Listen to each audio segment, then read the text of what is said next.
ঢাকা শহরে ছিনতাইয়ের ঘটনা একটু বৃদ্ধি পেয়েছে। যে DMP commissioner Sheikh Sajjad Ali NDC মহোদয় নির্দেশনা দিছে, উনি আমাদের যে বিভিন্ন ফাঁড়ি আছে ফাঁড়ি ইনচার্জদেরকে ডেকে স্পেশালি টাস্কিং করে কালকে থেকে একটা বিশেষ অভিযান চলতেছে। গত 24 ঘন্টা মানে 22 তারিখ সকাল 8টা থেকে 23 তারিখ সকাল 8টা পর্যন্ত 24 ঘন্টায় আমরা প্রায় 93 জন ছিনতাইকারীকে অ্যারেস্ট করতে সক্ষম হয়েছি এবং এদেরকে তাদের বিরুদ্ধে যে আইনানুগ ব্যবস্থা এটা থানাগুলো কার্যক্রম চালাচ্ছে। ইডেন বে কক্সবাজার সমুদ্র সৈকতের উপর নিজেদের একটি ঠিকানা। মাত্র 5 লাখ টাকায় আপনিও হয়ে যেতে পারেন এই হোটেলের মালিক। ইডেন বে, a concern of ভাইয়া হোটেলস। আমাদের এই ছিনতাই প্রতিরোধে আমরা যে নির্দেশনাগুলো দিয়েছি, যে ব্যবস্থাগুলো নিয়েছি, তার মধ্যে উল্লেখযোগ্য যদি আমরা বলি, আগে আমাদের ওই ছিনতাই প্রবণ এলাকাগুলোকে চিহ্নিত করা, কারা এই ছিনতাইয়ের সাথে জড়িত তাদেরকে চিহ্নিত করা এবং তাদেরকে অ্যারেস্ট করার সর্বাত্মক প্রচেষ্টা চালানো। আমরা ফুট পেট্রোল, বাইক পেট্রোল, মোটরসাইকেলে একজন অফিসার, একজন কনস্টেবল অথবা এসআই দিয়ে এবং গাড়িতে পেট্রোল, 3 ধরনের পেট্রোলেই এটা আমরা করাচ্ছি।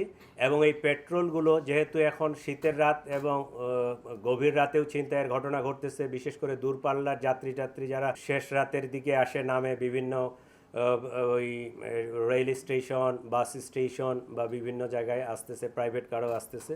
তো মোবাইল পেট্রোলগুলো যেন ঠিকঠাক মতো কাজ করে, এই কারণে আমাদের এমনি নর্মাল মনিটরিং আছে।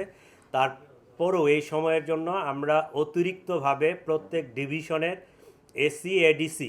এসি এডিসি তাদেরকে আমরা নিয়োগ করেছি। প্রত্যেক রাতে তার ডিভিশনের ডিসি সাহেবের যে জুরিডিকশন যতটুকু এলাকা, ওই এসি সাহেবের অতটুকু এলাকা, রাত্রে যেহেতু রাস্তা ফাঁকা থাকে, এই এলাকায় সে গাড়ি নিয়ে মুভে থাকবে এবং সব পেট্রোলগুলোকে সে তদারকি করবে।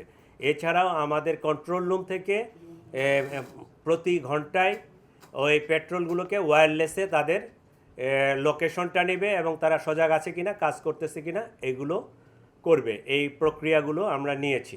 তারপর আমাদের নির্দেশনা হচ্ছে যে ডিসি প্রসিকিউশনের মাধ্যমে এরা যেন অতি সহজে জামিন না পেয়ে যায়, কারণ দেখা যায় যে যারা এই কাজের সাথে অভ্যস্ত, ওই কোর্টে আমরা চালান দিচ্ছি, কয়েকদিন পরে জামিন নিয়ে বের হয়ে আসতেছে, একই কাজে আবার জড়ায় পড়তেছে। তো তারা যেন জামিনটা না হয়, বিশেষ করে এই যে মহানগরীতে আমরা প্রায় 2 কোটির মতো লোক বসবাস করি, তাদের নিরাপত্তার কথা চিন্তা করে সংশ্লিষ্ট বিচারকদেরকে রিকোয়েস্ট করব যেন তারা খুব সহজে জামিন যেন না পেয়ে যায়, আমাদের নিরাপত্তার কথাটা চিন্তা করে। চুরি বা এই জাতীয় এগুলো কিন্তু এখন চেঞ্জ হয়ে গেছে। এখন ওই যে দামি মোবাইল টার্গেট করতেছে, কাউরান বাজার যে রোডে যান দেখবেন যে ওই একটা সিগন্যাল পড়ছে, ওই গাড়িকে লক্ষ্য করে হাঁটতে থাকে, সিগন্যালটা মাত্র ছাড়ছে, পট করে মোবাইলটা নিয়ে উল্টা দৌড়। ওই সময় তার গাড়ি থামানোরও সুযোগ নাই, নামারও সুযোগ নাই, ঠিক আছে? এবং হাজার হাজার লোক কিন্তু আমরা দেখতেছি, ছিনতাইকারী কিন্তু 1 জন বা 2 জন বা 3 জন। আমরা কিন্তু যতক্ষণ পর্যন্ত আমার নিজের গায়ে না আসে পড়তেছে, ততক্ষণ পর্যন্ত আমি এটা কিন্তু কগনিজেন্সে নিচ্ছি না।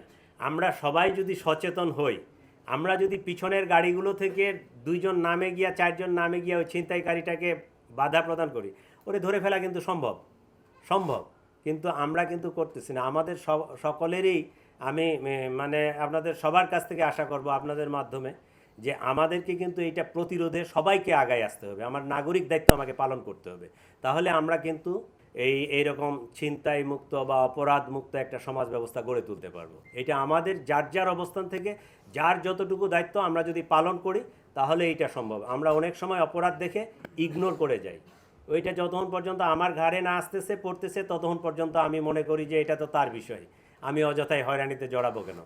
এইগুলো না করে আমরা যদি সবাই যার অবস্থান থেকে একটা প্রতিরোধে আগায় আসি, তাহলে এটা আমার মনে হয় সম্ভব।